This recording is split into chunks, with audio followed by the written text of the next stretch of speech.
Assalamualaikum warahmatullahi wabarakatuh. Alhamdulillah nahmaduhu wa nasta'inuhu wa nastaghfiruhu wa na'udzu billahi min sururi anfusina wa sayyiati a'malina may yahdihillahu fala mudilla lahu wa may yudlil fala hadiya lahu. Asyhadu an la ilaha illallah wahdahu la syarika lahu wa asyhadu anna Muhammadan 'abduhu wa rasuluhu wa safiyyuhu wa khaliluhu atal amanah wa nasahal ummah wa jahada fi sabilihi haqqa jihadih. Yang saya hormati jajaran direksi dan para asatidz yang dirahmati Allah Subhanahu wa taala, yang ada di dunia ini berkenaan ketika sains bertemu dengan agama. Satu, dimulai dari konflik. Yang pertama, masing-masing merasa bahwa sains punya metodologinya sendiri, sementara agama juga punya metodologinya sendiri yang tidak mungkin untuk dipertemukan. Karenanya kalau dipaksakan yang terjadi adalah konflik. Itu mazhab yang pertama. Yang kedua adalah independen, masing-masing punya wilayahnya sendiri-sendiri yang mestinya juga tidak harus disatukan karena masing-masing saling independen. Yang ketiga, dialog, jadi sangat mungkin untuk bisa didialogkan satu sama lain. Dan yang terakhir adalah integration. Jadi 4 pola itu yang dilihat Ian Barbour sampai detik hari ini yang menjadi tipologi dari ketika agama bertemu dengan sains. Lah, di Indonesia sendiri karena tumpuan dari pendidikan kita itu ada yang di bawah Kementerian Agama dan ada yang di bawah Kementerian Pendidikan dan Kebudayaan. Yang berada di bawah Kementerian Agama itu tidak bisa memilih di antara 4 tadi kecuali harus mengikuti yang nomor 4, yaitu integrasi. Jadi semua institusi yang ada di bawah Kemenak memang mewajibkan untuk mengadopsi dan menerima konsep integrasi antara sains dan religions. Itu poinnya. Sementara yang berada di bawah Kementerian Pendidikan dan Kebudayaan tidak menyinggung urusan tersebut karena asumsinya dia adalah sekular asumsinya. Nah, sekarang kita hanya fokus saja kepada mazhab yang keempat, atau setidaknya kalau itu pemetaannya secara umum, ya, agama secara umum. Kalau kita lihat ke dunia Islam, sebenarnya pemetaannya sampai detik hari ini lebih kurang umat Islam itu atau ulama kita menjadi 4 kategori besar. Yang pertama disebut dengan the sacred school, atau biasa disebut dengan Scientia Sacra, gayanya Sayyid Hussein Nasr yang pertama. Yang kedua nanti juga diikuti nomor 2 namanya Islamic Science School. Tokohnya adalah orang Bogor yang jadi guru besar di Malaysia, Profesor Naqib Alatas, dan Ismail Roje Al-Faruqi yang mendirikan International Institute of Islamic Thought, IIIT di Virginia di United States. Nanti model ini juga didukung oleh kelompoknya, meskipun dengan kritik, oleh kelompoknya Ziauddin Sardar, namanya The Ijmali School. Ini model yang kedua. Yang ketiga namanya Universal Science School. Sebenarnya Universal Science School ini model yang independen tadi. Yang menarik, pendukung dari Independent School ini bukan kelompok yang sembarangan, justru pendiri dari Universal Science School ini di dalam dunia Islam adalah didirikan oleh orang yang mendapatkan Nobel.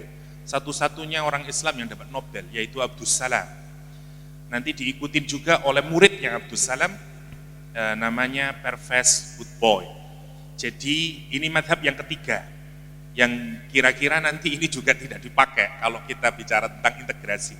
Karena dia justru menyoal adanya Islamic Science, kata dia Hindu Science, Christian Science. Nah, karena bagi dia nggak ada Science universal, kata dia.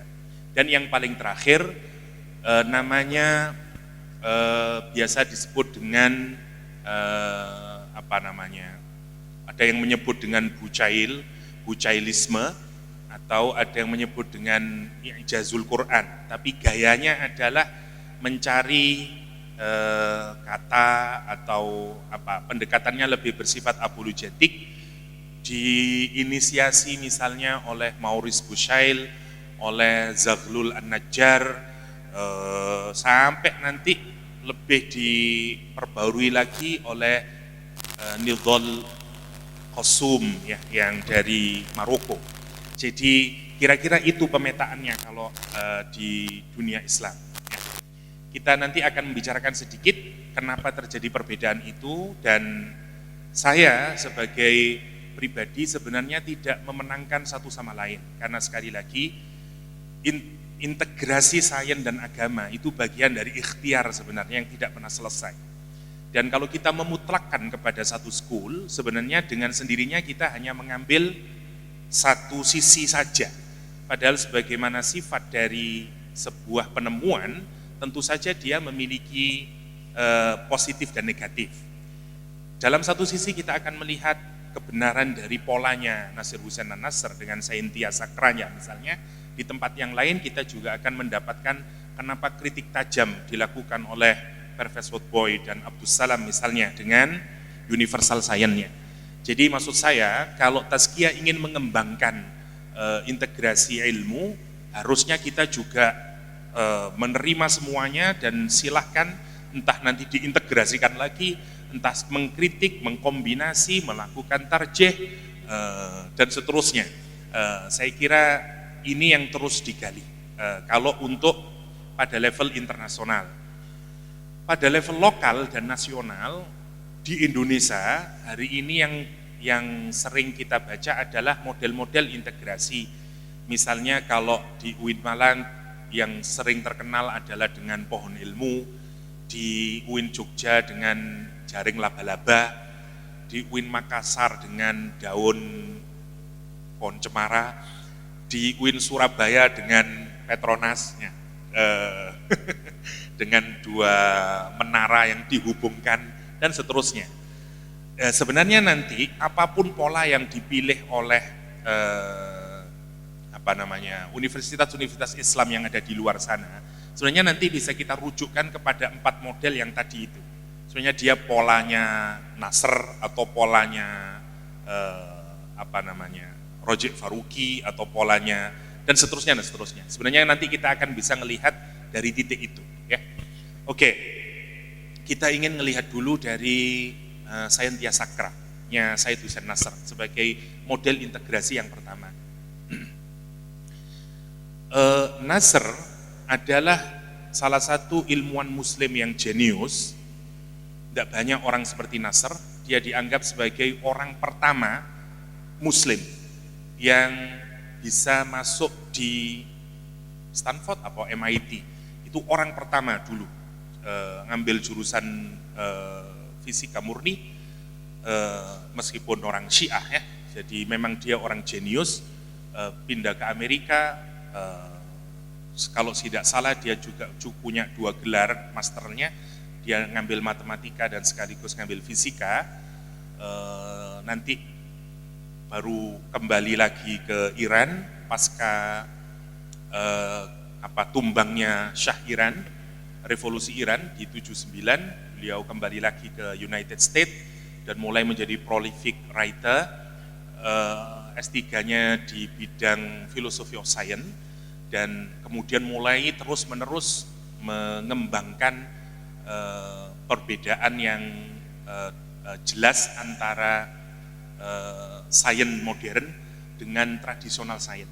Dan dia mulai memetakan itu karena dia melihat ada banyak kegagalan yang dihasilkan oleh sains, dan karena itu ada yang salah dari sains yang hidup di zaman modern itu, dan dia menggali hasanah tradisional sampai memunculkan nanti apa yang dia kenal dengan Saintia Sakra atau ilmu yang suci. Dia sangat prolifik, ada sekian banyak bukunya yang dihasilkan. Menurut saya ini juga cukup penting untuk digali. Kalau kita ngikutin Said Hussein Nasr, ya, nanti ditemanin oleh temannya, misalnya oleh Fritjof Koon, untuk membangun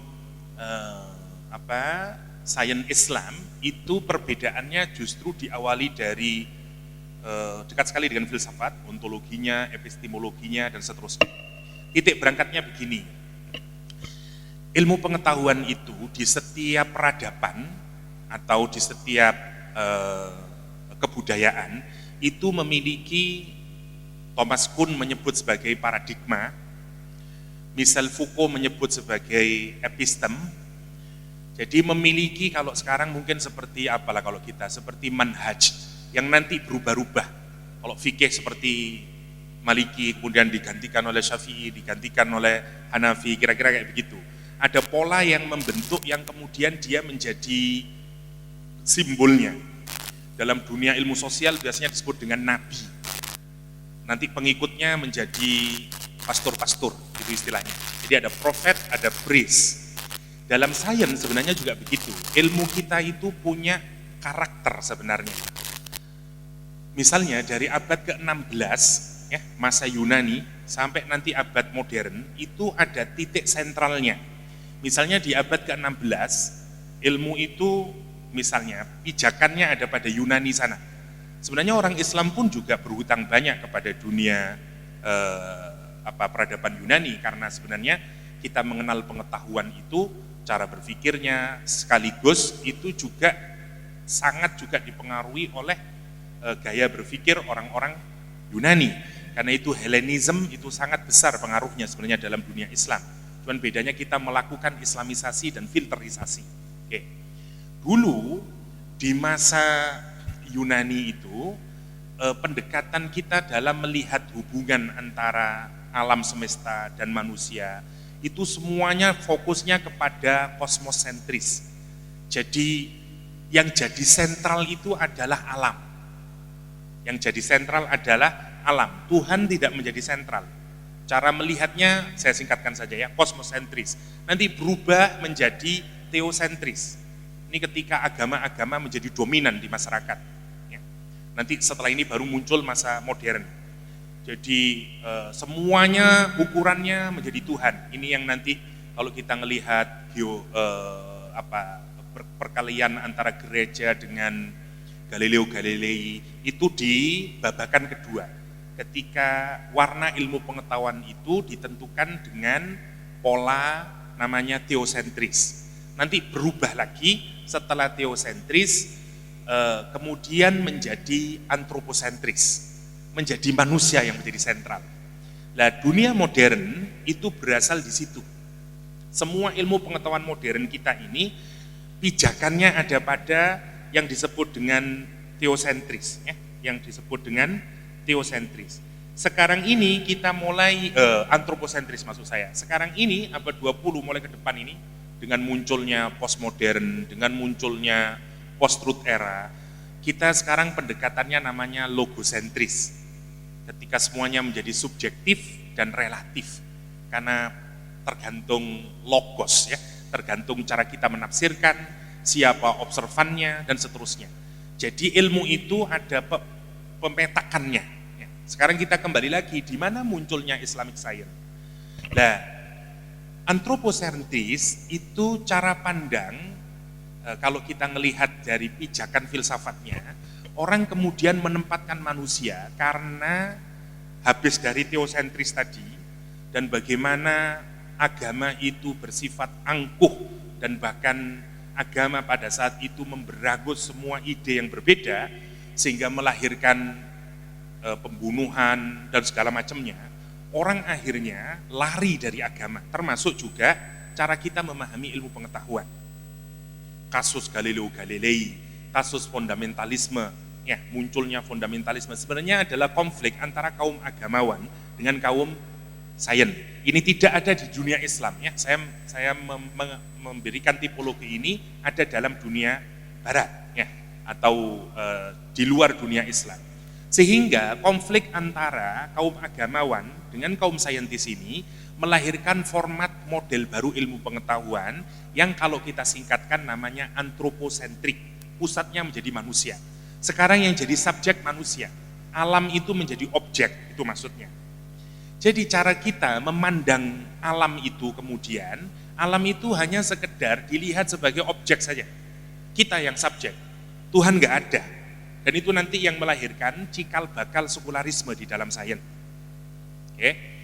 Lah, pola hubungan antara manusia dengan alam yang diletakkan pada cara pandang subjek dan objek itu menjadi akar dari lahirnya modern sains. Berbeda dengan sains di zaman tradisional.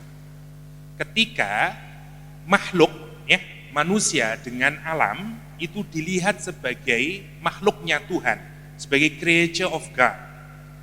Karena itu, kalimat yang menarik dari Sayyid Hussein Nasr di dalam menjelaskan perbedaan antara tradisional sains dengan modern sains adalah, kata dia, tradisional sains itu melihat alam semesta seperti seorang istri. Sementara modern sains merubah istri itu menjadi pelacur, kata dia. Jadi, maksudnya begini, kalau kita itu relasi kita dengan istri, memang kita memanfaatkan istri, kita menikmati istri, saya menggunakan kata menikmati, misalnya kita menikmati istri, tapi kita responsibel, kita tanggung jawab, kita penuhi makanannya, kita penuhi semuanya, kita tetap menempatkan dia sebagai subjek, meskipun saya mendapatkan kenikmatan dan saya mendapatkan manfaat. Okay? Jadi dulu, tradisional sains itu hubungannya dengan alam itu ditempatkan seperti istri. Jadi kalau dia ngambil manfaat dari alam, itu bukan untuk kepentingan dirinya sendiri. Dia tetap menempatkan alam sebagai subjek. Gampangannya kalau dia ngambil manfaat, ya seperlunya lah. Jadi kan kalau ke desa, orang ngambil daun pisang, orang ngambil ikan di kali, itu enggak konsumtif. Yang misalnya, yang menarik, dunia modern sekarang misalnya ya, kalau kita misalnya tidak jauh-jauh, di Australia aja, kalau kita mancing, kalau ikannya kecil itu ada aturannya, yang kecil harus dikembalikan. Kalau kita kan enggak, semua yang dapat alhamdulillahirabbil ngalamin kan gitu. Bedanya. Lah, dulu itu pola hubungannya begitu, dia ngambil seperlunya. Karena sama-sama diletakkan baik alam atau manusia, sama-sama the creature of Allah Subhanahu wa taala, sama-sama makhluk. Jadi tidak ada hubungan mendominasi, hanya saling memanfaatkan. Dan masing-masing itu diletakkan sebagai alam, sebagai tandanya Allah Subhanahu wa taala. Oke, itu model tradisional society. Dulu orang belajar begitu. Karena itu kenapa ada orang giat sekali mencari ilmu seperti Imam Syafi'i, seperti Khawarizmi, karena dia merasa yang saya tuju itu sebenarnya bukan alam itu sendiri, bukan untuk konsumsi nafsu saya, tapi saya sedang mengejar yang menciptakan alam, yaitu Allah Subhanahu wa taala. Jadi ilmu itu dianggap menjadi cara dia untuk takarrub kepada Allah Subhanahu wa taala. Lah, jadi di dalam mencari ilmu itu ada nilai, ada beauty, ada moral di dalamnya. Pola semacam itu adalah pola tradisional sains yang hilang setelah muncul modern sains, itu maksudnya. Karena modern sains tidak berpijak dari kayak begitu. Dulu yang Tuhan itu diletakkan sangat tinggi, kemudian begitu ada konflik, orang barat itu jengah dengan agama yang masuk ke dunia sains itu. Yang kemudian semuanya menjadi absolut, ya heliosentris dan seterusnya. Akhirnya dibuanglah model pendekatan ini, lahirlah apa yang dikenal dengan antroposentris. Sekarang manusia yang jadi Tuhannya. Kita menjadi subjek, alam menjadi objek. Sains kemudian dikembangkan dengan cara menguasai alam. Eksploitasi, usaha orang mencari sains itu adalah saya harus kuasai kamu. Kalau orang bikin vaksin corona, saya harus kalahin corona, bukan bersahabat dengan corona, itu polanya. Cara berpikirnya begitu. Itu yang melahirkan nanti modern sains dan ujung-ujungnya adalah market. Jadi sains itu sebenarnya adalah alat untuk memuaskan nafsu. Itu sebenarnya kalau mau kita ringkaskan dari modern sains. Siapa yang membaca kayak begini ini? Sayyid Hussein Nasr. Bagi Nasr, ini ilmu sudah kehilangan jati dirinya. Bukan begitu sains itu, kata Sayyid Hussein Nasr. Ilmu yang kayak begini ini bukan ilmu yang mengantarkan kita kepada Allah Subhanahu wa taala, tapi ilmu yang justru menghasilkan dehumanisasi, ilmu yang menghasilkan orang semakin jauh dari Tuhan, ilmu yang menghasilkan kerusakan alam semesta, yang kemudian dia sebut bagaimana ternyata modern science itu menghasilkan sekian banyak petaka ya, di bukunya dia.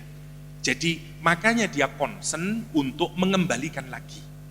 Nah, cara model Syed Hussein Nasr ini dikenal nanti ilmunya dengan Scientia Sacra atau dikenal dengan Sacred Science atau sains yang suci. Karena mestinya orang mencari ilmu itu tujuannya adalah Allah. Dan nanti berbeda semuanya. Karena kalau di dalam agama, sains itu sudah ada ujungnya, yaitu tauhid, yaitu Allah. Karena lihat, sains itu ditujukan untuk apa sebenarnya? Mau biologi, mau fisika, mau apapun. Sebenarnya dia mencari al-alim. Karena kita mencari ilmu, tujuan mencari ilmu adalah semakin mendekati kepada yang punya ilmu. Tidak bisa lah, setiap kita, karena Allah itu disebut dengan al-alim. Karena itu pasti orang yang mencari ilmu, mestinya dia lebih dekat dari Tuhan. Bagaimana bisa orang mencari ilmu kemudian kok jauh dari Tuhan? Itu kritik dari Syed Hussein Nasr. Makanya berbeda, karena pendekatan Syed Hussein Nasr mencari ilmu itu tujuannya mencari Tuhan, maka orang tidak terombang-ambing, karena sudah ada ujung akhirnya, end result-nya ada. Sementara orang di modern science itu tidak demikian, karena modern science itu ujungnya nggak ada, karena tidak digandengkan dengan Tuhan. Dia mencari terus, dan setiap penemuan itu tidak pernah bersifat absolut, bersifat relatif terus. Dan dia mencari terus. Kata Syed Hussein Nasr, ilmu pengetahuan modern itu seperti kali, seperti river, yang tidak pernah ada ujungnya. Sehingga orang berada di dalam relativitas terus menerus. Itu madhab pertama. Jadi kalau kita nanti dikaitkan semuanya oleh Syed Hussein Nasr, dia bicara tentang apa kaitan antara wahyu dengan sains, apa kaitan antara Al-Quran dengan, dan semuanya itu saling kait-mengkait. Ya. Saya tidak mendetailkan secara utuh ya, karena terlalu panjang nanti, tapi singkatnya begitu. Kalau kita memilih madhab yang ini, maka sebenarnya yang dibenahi sebenarnya dari aspek apa? Dari aspek epistemologinya dibenarin. Bahwa bukan hanya panca indera sebagai sumber untuk mencari ilmu. Itu nanti yang disebut dengan integrasi sains. Kalau kita menggunakan Syed Hussein Nasr. Jadi mulai dari sains itu apa? Bagaimana mencari ilmu? Apa saja alat-alatnya? Itu semuanya nanti berbeda dari pendekatan tradisional atau dari pendekatan modern sains.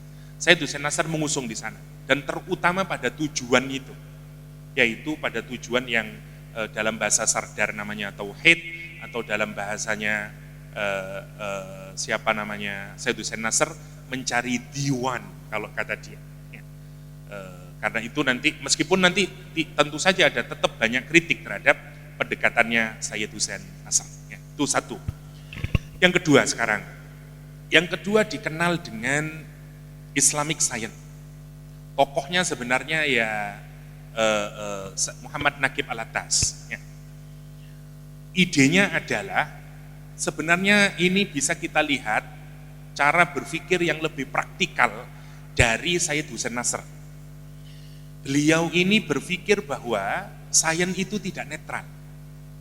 Sains itu mesti punya nilai, karena sains tidak bisa melepaskan diri dari kebudayaan, dari filsafat, dari lingkungan di mana sains itu hidup. Jadi kalau ditelusuri ke belakang, meskipun orangnya, di mananya Ustadz tidak netralnya itu? Wong kita dapat dari data kemudian kita olah, menghasilkan teori, terus tidak netralnya di mana? Gitu. Nah, cara untuk membongkar bagaimana tidak netralnya sains, itu yang digarap oleh Naqib Al-Attas. Mulai nanti sampai dia bicara tentang word view, bicara tentang dari akar kata, ya kata yang kita pakai sebenarnya di dalamnya sudah membentuk cara kita berpikir, dan seterusnya. Ketika kita bilang ghaib, kita bilang yang nyata, itu semuanya sebenarnya sudah mempengaruhi cara berpikir kita. Termasuk apalagi ada sekian banyak madhab-madhab ilmu pengetahuan yang sebenarnya memang kalau kita telusuri lebih jauh, dia tidak netral.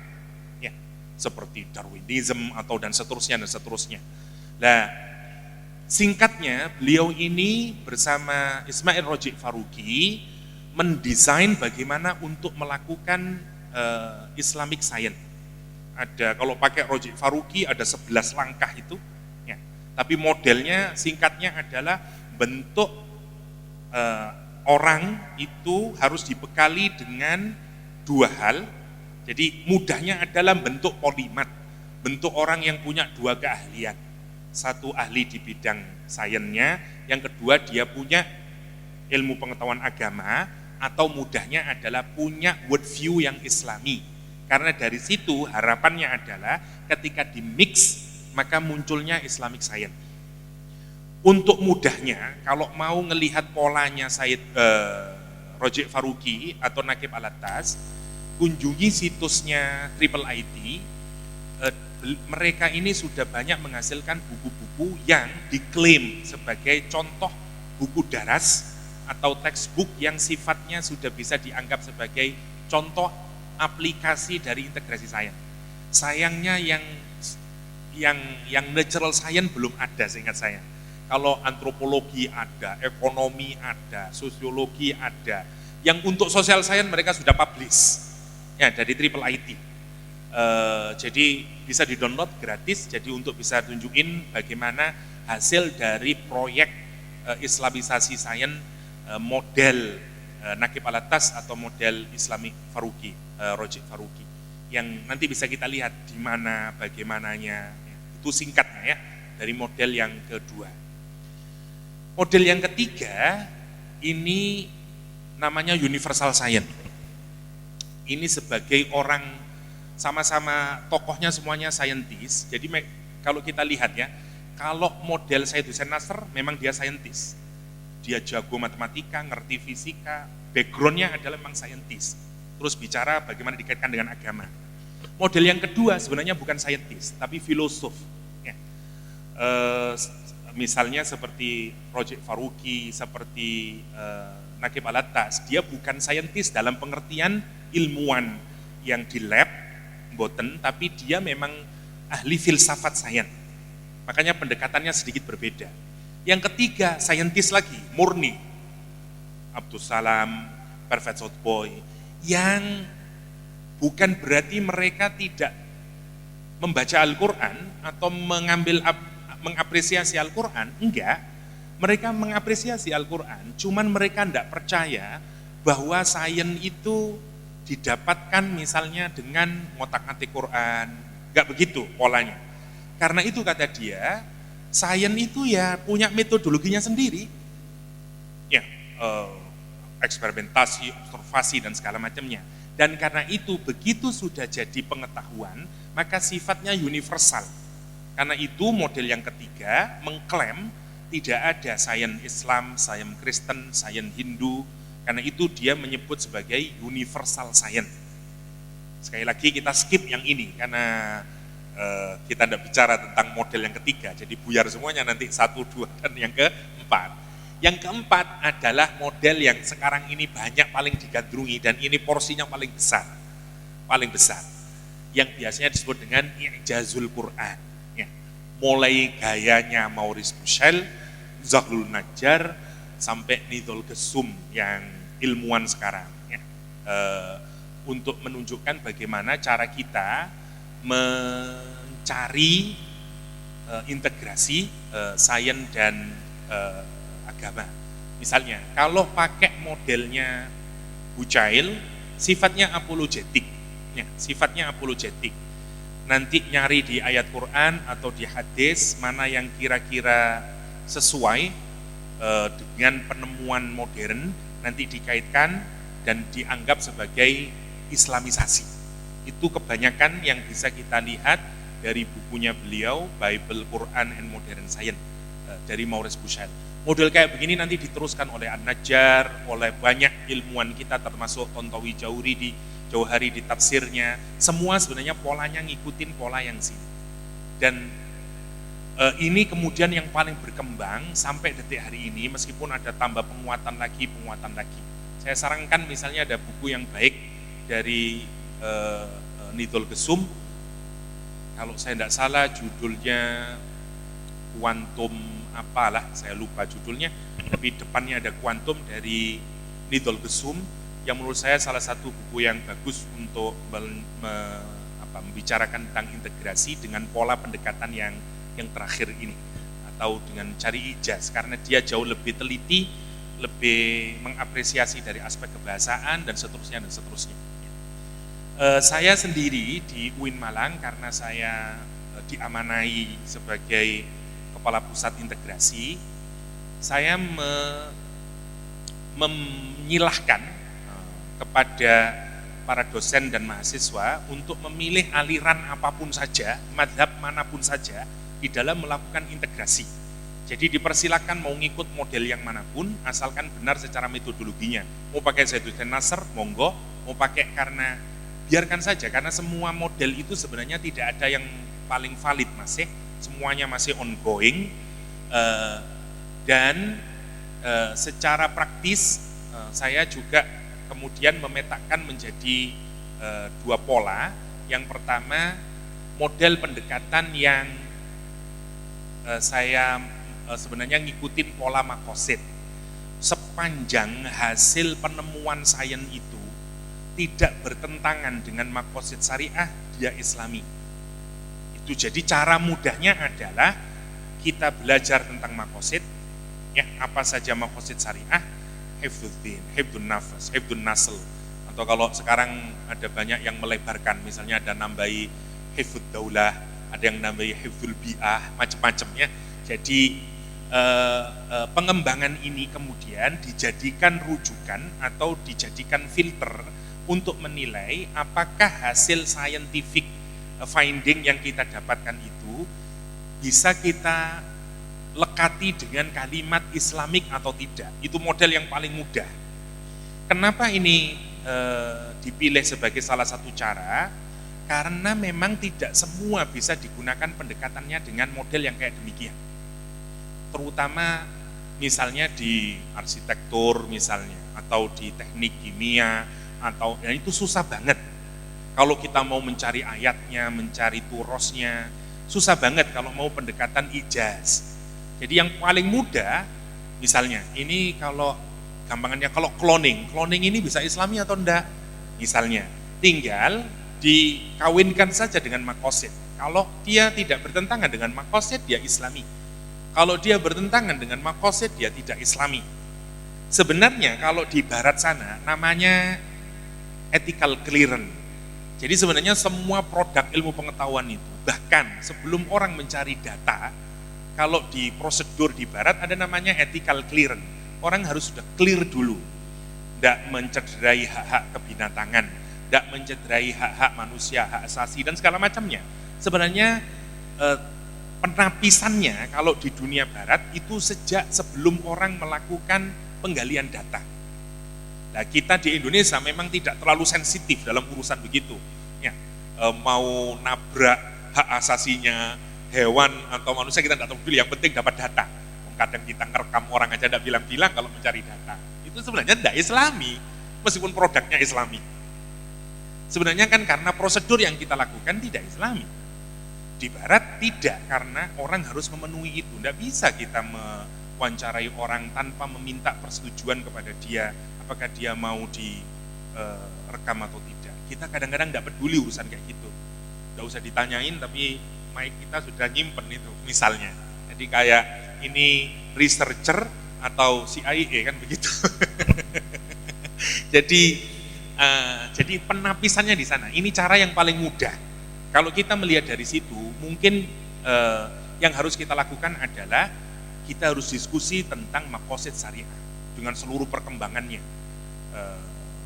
Menurut saya ini menjadi sangat penting karena dari situ nanti kita bisa mengklaim this is Islamic, this is not. Ini yang Islami, ini yang enggak. Itu model yang paling mudah untuk kita kembangkan. Yang pertama.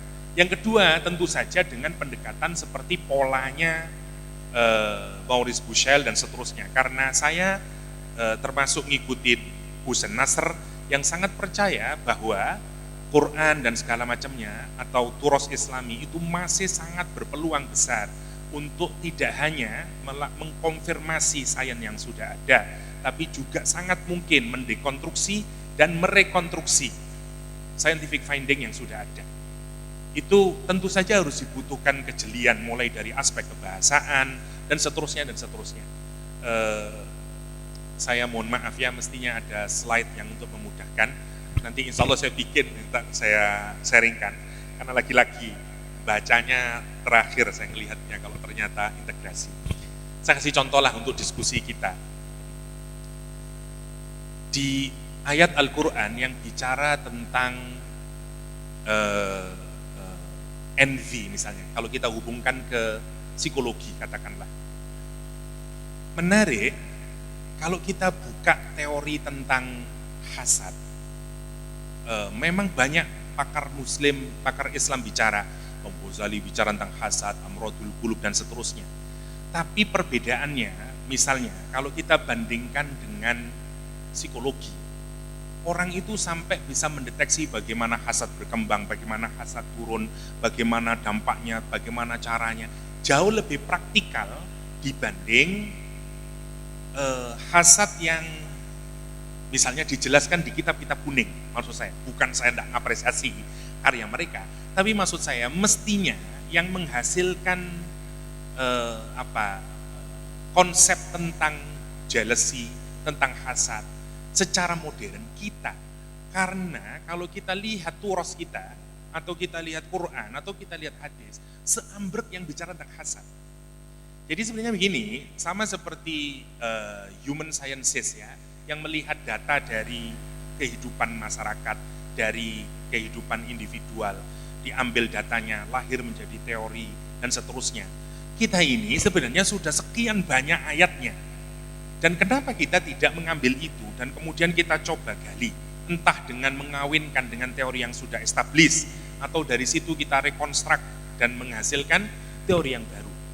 Itu kan sebenarnya dibutuhkan kejelian kita untuk neliti terus. Kalau kita ngikutin polanya madhab yang keempat tadi, yaitu madhabnya Maurice Bucaille, madhabnya Najjar, madhabnya Nidhal Qessum. Misalnya, kalau kita baca, saya kasih misalnya satu contoh menarik, dua lah, misalnya tentang prediksi Al-Quran dan tentang kurban ya, yang baru saja kita komemorasi, kita kita festivalkan. Saya bingung mau ngomong rayakan. Nah, Allah Subhanahu wa taala di dalam Al-Qur'anul Karim menceritakan tentang kisahnya anaknya Nabi Adam dengan kalimat yang menarik menurut saya, ketika Allah menyatakan watslu alaihim naba abnai Adam. Kita ini kalau membaca Al-Quran sebenarnya pendekatannya kan ada tiga ya. Kalau kita lihat Al-Quran ada al-qiraah, ada at-tartil, ada at-tilawah. Qiraah adalah membaca meskipun satu kata atau bahkan satu huruf, itu sudah disebut dengan qiraah. Karena itu kita sudah memenuhi hak qiraatul Quran kalau kita sudah membaca hatta satu huruf, qaf, itu sudah memenuhi qiraah. Tapi ada yang lebih tinggi lagi, namanya at-tartil. Kalau kita membaca dengan memenuhi makhrajnya, sifatnya, tajwidnya. Tujuannya kalau tartil adalah agar apa yang kita baca mampu didengarkan dengan baik oleh audien, sehingga memudahkan audien dan pembaca memahami makna di baliknya. Kan itu tentu saja tartil lebih baik lagi. Tetapi ada yang ketiga, namanya at-tilawah. At-tilawah ini menarik kalau kita pikirkan, karena at-tilawah itu menunjukkan dua indikasi. Yang pertama, at-tilawah karena dari talayatlu, artinya mengikuti, ya. Maksudnya kalau kita membaca tanpa melakukan inovasi, tidak melakukan penambahan atau pengurangan, kita hanya membacanya seperti itu, as it is. Rasulullah SAW tugasnya di dalam Al-Quranul Karim adalah tilawah. Ya, yatslu alaihim ayatihi. Artinya apa yang dibacakan Rasulullah SAW dari wahyu itu tidak ditambahi, tidak dikurangi, as it is. Yang menarik, banyak juga kata tilawah itu dikaitkan dengan cerita, seperti ayat ini. Watslu alaihim ibnai Adam. Artinya menarik. Kalau orang itu cerita, biasanya kecenderungannya adalah kalau tidak nambahin, ngurangin. Kalau tidak nambahin, ngurangin. Itu kecenderungan storyteller begitu. Nah, bedanya Al-Quran kalau bercerita, dia presisi. Dia tidak nambahi dan dia tidak ngurangi. Karena itu disebut dengan tilawah yang pertama. Yang kedua, tilawah itu meminta pembacanya untuk mengikuti dengan amal perbuatan. Karena dia melakukan tilawah. Maksudnya, kalau kita membaca cerita dalam Al-Quran, mestinya jangan berhenti di cerita. Mestinya kita mengeksplor sampai jadi teori, sampai jadi amal perbuatan, kan gitu mestinya. Ini yang menarik, seringkali kita membaca cerita itu, padahal kita diminta oleh Allah untuk menggunakan tilawah sebagai pendekatannya. Jadi, tetapi yang kita lakukan sebatas qiraah. Jadi, sehingga kita tidak punya lanjutannya. So what habis itu? Setelah cerita so what? Itu yang kita tidak dapatkan. Nah, sekarang kita lihat kisahnya ini. Kisahnya kan berkenaan dengan dua anaknya Nabi Adam alaihissalam yang oleh Al-Quran tidak disebut. Saya lagi-lagi menarik untuk Quran itu kalau tidak menyebutkan nama, sepengetahuan saya dari hasil bacaan, minimal ada dua indikasinya. Satu, namanya tidak penting, sehingga kita juga harus menganggap tidak penting untuk dielaborasi. Tetapi jika Al-Quran memberikan nama secara spesifik, maka kita juga harus mengapresiasi nama tersebut. Karena itu para ulama sampai mendetailkan apa arti namanya, karena pasti di situ ada ibrah yang bisa kita ambil. Kenapa Musa, kenapa Ibrahim, kenapa dan segala macamnya. Jika Quran menggunakan nama secara spesifik, galilah nama itu. Apa makna leksikalnya dan seterusnya, karena di situ pasti ada hikmahnya. Tapi ketika Quran tidak memberikan namanya, kita juga jangan capek-capek ngabisin waktu untuk di sana, karena memang tidak akan banyak hikmahnya dan juga tidak akan punya kepentingan terhadap proses tadabbur yang kita lakukan. Itu poin yang pertama. Poin yang kedua adalah kalau Quran tidak menyebutkan nama, indikasinya adalah di sejarah yang akan datang, di kehidupan manusia yang akan datang, akan muncul orang lagi seperti dia. Dan ini menarik menurut saya, ini salah satu prediksi yang ajaib dari Al-Quranul Karim.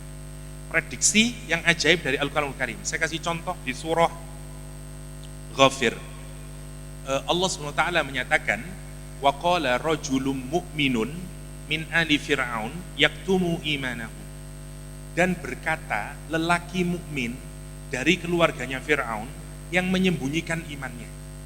3 karakter orang ini disebutkan oleh Al-Quran, tapi nama tidak disebutkan. Kita ini kalau bilang karakter, apa karakter paling utama yang mau kita tahu? Namanya dulu. Siapa namanya? Haru. Api ndak aree. Namanya dulu kita lihat.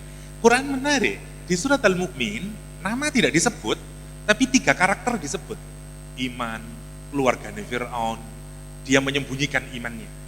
Menarik ini, kenapa kok tidak nama? Kalau kita menggunakan asumsi tadi, akan muncul orang lain dalam sejarah di masa yang datang, yang kasusnya, karakternya akan sama dengan orang ini, itu kan menjadi petunjuk yang menarik nanti. Artinya, ini akan menjadi satu teori sosial, ini akan jadi menarik kalau kita pikirkan ke arah sana sebenarnya. Oke. Yang jadi menarik untuk kita pikirkan, kenapa Allah katakanlah dari 3 karakter ini, dari banyak karakter yang dimiliki oleh rojulun ini, tapi justru 3 karakter saja yang diambil. Karena 3 karakter ini amat sangat penting untuk kita dalamin. 1, orang ini punya karakter mukmin. Karakter mukmin ini menggunakan kata benda. Dan kata benda ya dulu ala subut wad dawam. Maksudnya adalah bahwa lelaki ini punya iman yang mantap, punya iman yang kokoh, punya iman yang kuat banget. Karena itu Allah mengapresiasi dengan menggunakan kata benda. Rajulun mukmin. Sekarang kita bertanya-tanya, kenapa Allah kok menganggap laki-laki ini imannya sempurna? Imannya keren dan mantap serta kokoh. Kenapa? Karena dia min ali Fir'aun. Karena dia adalah kerabatnya Fir'aun. Sekarang saya lihat, salah satu watak manusia itu adalah kita ini mudah terpengaruh oleh lingkungan di mana kita hidup. jenengan menjadi soleh dan solihah, asatid di sini soleh dan solihah. Salah satunya adalah karena kita berada di tazkiyah. Kalau kita berada di Las Vegas, lain cerita mungkin. Lah ngonten toh. Banyak orang soleh, tapi begitu keluar negeri, malam hari apa yang dia ingin lihat? Dengan berbagai alasan lah. Bagaimana kehidupan malam di London itu? Enggak, hanya kepingin tahu saja. Lihat, banyak orang begitu itu. Di Indonesia dia ghaddul basar. Di London dia mencari striptease.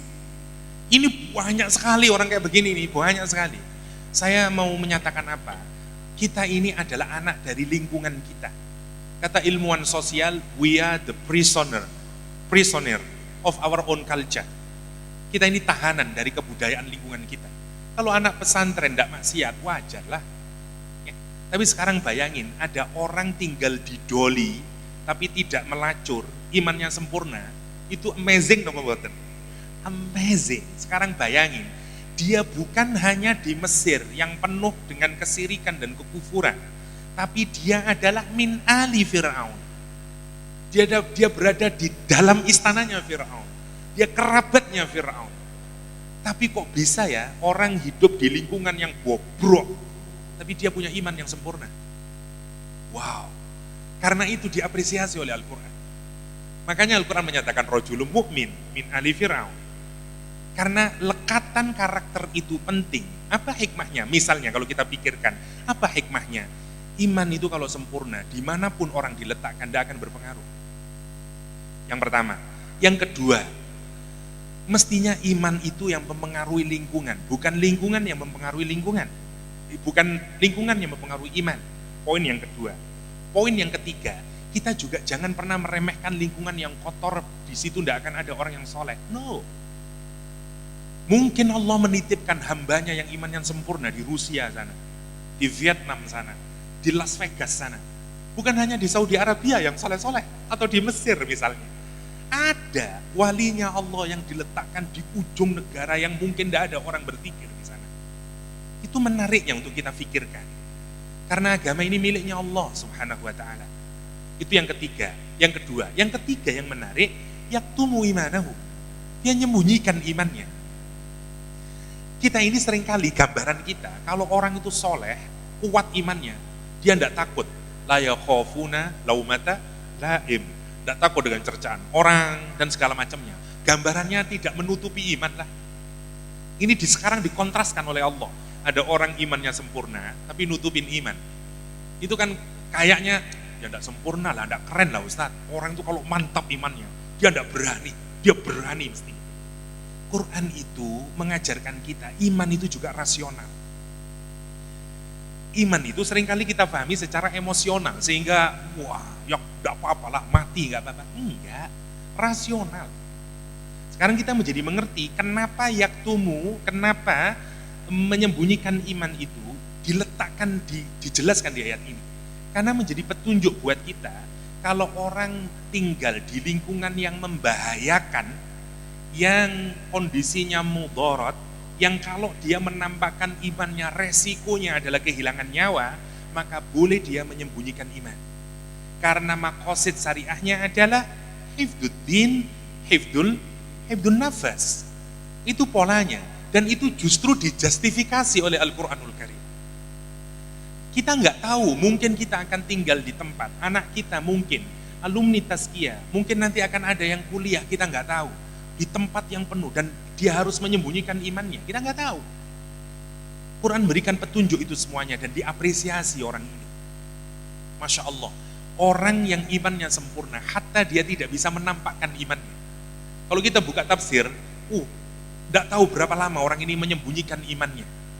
Karena diduga oleh mufassirin di surat Al-Qasas, orang yang menyatakan kepada Nabi Musa alaihissalam, innal mala'a ya'tamiruka, sesungguhnya sekarang ini para pembesar Mesir sudah ketok palu untuk membunuh kamu di tempat on the spot Musa, adalah orang yang sama yang dilukiskan di surat Ghafir, yaitu rajulun mukmin.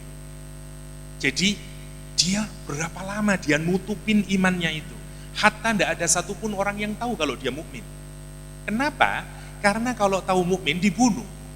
Ingat kisah istri bendaharanya Firaun, ya, Masyitoh, yang mati kemudian. Ingat istrinya sendiri, istrinya Firaun, mati. Karena itu ini alasan yang sangat masuk akal dan rasional kenapa Quran kemudian menyembunyikan iman. Nah, yang menarik untuk kita pikirkan adalah yang diapresiasi oleh Al-Quranul Karim, begitu orang ini kemudian menampakkan imannya, diapresiasi oleh Al-Quran. Jadi Al-Quran mengapresiasi saat dia menyembunyikan imannya, dan Al-Quran mengapresiasi saat dia menampakkan imannya. Kapan dia menampakkan imannya? Ghafir ayat 28, ketika dia menyatakan waqala. Karena iman itu sifatnya di sini nggak ketahuan, abstrak sifatnya. Begitu dinampakkan munculnya jadi dua. Kalau enggak ucapan, ya perbuatan. Karena itu para ulama mendefinisikan iman sebagai keyakinan dalam hati, diucapkan dengan lisan, diamalkan dengan perbuatan. Maka implikasi iman yang ada di dalam hati itu munculnya mesti dalam dua hal. Satu ucapan, dua perbuatan. Lihat kalimatnya. Karena itu ayat ini diawali dengan kata waqala. Untuk nunjukin apa? Orang ini sekarang menampakkan imannya. Once sekali dia menampakkan imannya, Allah apresiasi. Hingga bayangkan, ucapan orang ini diabadikan oleh Al-Quranul Karim. Dan menjadi petunjuk guidance buat kita sampai yaumul kiamah. Wow, dia bukan nabi, dia bukan ustadz, katakanlah. Ya, orang nggak tahu. Masya Allah, kalau kita pikirkan. Betapa menariknya, saya hanya ingin nunjukin, mestinya kan yang kayak begini itu, kalau kita gali lebih lanjut, tergantung mau kita gunain pendekatan yang mana dari 4 model integrasi tadi. Ya, misalnya kemudian kita lanjutin sedikitnya, saya hanya untuk nunjukin betapa menariknya prediksi Al-Quranul Karim itu. Dia kemudian model dakwah misalnya. Nanti kita bisa ngelihat ini, bisa kita turunkan sampai melahirkan teori misalnya public speaking, menjadi teori komunikasi, menjadi teori bagaimana memikat hati orang, merubah orang, dan seterusnya dan seterusnya. Saya misalnya ada teorinya siapa bicara tentang kalau saya tidak keliru 7 moral anatomi dari karakter education. Kan menarik itu kalau kita pikirkan. Padahal kalau saya pikirkan, ya Allah, sambrek ini di dunia Islam itu. Tapi dia datang dengan bahwa karakter itu ditubuhkan seperti manusia. Ada anatominya, ada di feeling, ada di action, ada di macam-macam, di kognisi. Terus dia kasih, kalau di kognisi contohnya kayak begini. Jadi aplikatif dan orang kemudian ngambil ke situ semuanya untuk mengukur karakter misalnya. Yang saya cemaskan itu, kenapa yang kayak begini itu tidak diteorisasikan oleh orang Islam, orang-orang Islam. Padahal mereka itu menggali dari data-data yang ada di kehidupan mereka. Kita ini punya sekian banyak data, maksud saya, baik data yang konkret berupa ayatullah, ya, termasuk alam semesta dan perilakunya umat manusia, termasuk data qauliyah berupa Al-Quran, hadis, dan seterusnya. Dan kalau itu kita gunakan seperti model cerita ini, dia juga bisa menjadi data yang amat sangat penting buat kita mengenerate integrasi sains dan agama itu. Misalnya saya tidak menjelaskan lebih detail ya, model pendekatannya 2, rasional, logis, dan pendekatannya hati. Karena itu dia menyatakan, kata dia, ayaqtuluna rajulan, apakah engkau akan membunuh, kata dia, ataqtuluna rajulan, apakah kamu akan membunuh seorang laki-laki, yakni Musa alaihissalam, yang kesalahannya adalah bahwa dia menyatakan Rabbi Allah, Robnya adalah Allah SWT, dan dia itu padahal keyakinannya itu disupport dengan data-data yang mendukung. Dia mendatangkan dengan bayyinat min rabbikum. Jadi kata orang ini, bagaimana kamu menghilangkan ide keyakinan agama seseorang dengan pembunuhan? Itu tidak masuk akal. Kalau kita mau membungkam ide, harus dengan ide lagi. Ini gini ya, menariknya untuk kita pikirkan itu begini. Allah itu mau, Al-Quran itu mau juga menjelaskan bahwa keyakinan itu bagian hak asasi dasar dari manusia. Dia tidak bisa dipaksakan. Termasuk cara kita beragama. Itu bagian dari hak asasi manusia. Pendekatan dia caranya adalah pakai logika. yang menarik, logis, rasional, cara mendekatinya, bahkan ditunjukin positif negatifnya, dan di akhir baru dia sentuh dengan pendekatan ruhaniyah agar hatinya kena. Innallaha la yahdi, sesungguhnya Allah tidak akan memberikan hidayah. Apakah tidak musrifun kadzdzab, orang yang sewenang-wenang karena tindakanmu untuk membunuh adalah sewenang-wenang. Oke, bukan itu yang mau saya fokuskan. Sekarang saya mau ke fokus yang tadi, yakni kalau Al-Quran tidak menyebutkan nama, salah satu implikasinya adalah akan ada orang lain lagi yang mirip dengan itu. Imam Bukhari, Imam Muslim, Imam Tirmidzi, Imam Hakim meriwayatkan kisah yang menarik. Pasca kematian Abu Thalib, 3 orang berkumpul, dipimpin oleh Uqbah bin Abi Mu'id. Mereka bersepakat untuk membunuh Rasulullah SAW. Rasulullah menuju Ka'bah untuk menunaikan salat. Dicecar pertanyaan oleh Uqbah bin Abi Mu'id. Kamu yang menyatakan begini-begini, Rasul menyatakan iya. Iya. Setelah itu Rasul menunaikan salat. Uqbah bin Abi Mu'id mengambil pundak Rasulullah SAW, kemudian melilitkan kainnya ke leher Rasulullah SAW, dan kemudian menarik, mencekik Rasulullah SAW dengan cekikan yang sangat keras sampai Rasulullah menjerit, minta tolong. Pertanyaan saya, ada orang yang menolong? Satupun orang tidak ada yang menolong. Kenapa? Karena perbuatan menolong Nabi adalah perbuatan menunjukkan iman. Kenapa tidak ada orang yang berani menunjukkan iman? Karena kalau ada orang yang berani menunjukkan iman saat itu, resikonya kematian. Apa yang mau dibentangkan oleh kisah ini adalah situasi rojulun mukmin di Fir'aun muncul lagi di Mekah saat itu. Mekah saat itu posisinya seperti istananya Fir'aun, menjadi pusat pusaran kekufuran dan kemaksiatan. Kalau di Mesir Allah mengutus Musa, sekarang di Mekah Allah mengutus Nabi Muhammad SAW. Ada 1-2 orang yang beriman, mungkin imannya sempurna, dan yang menarik mungkin dia berasal dari keluarganya Abu Jahal, dari keluarganya situ, tapi dia sembunyikan imannya. Kenapa?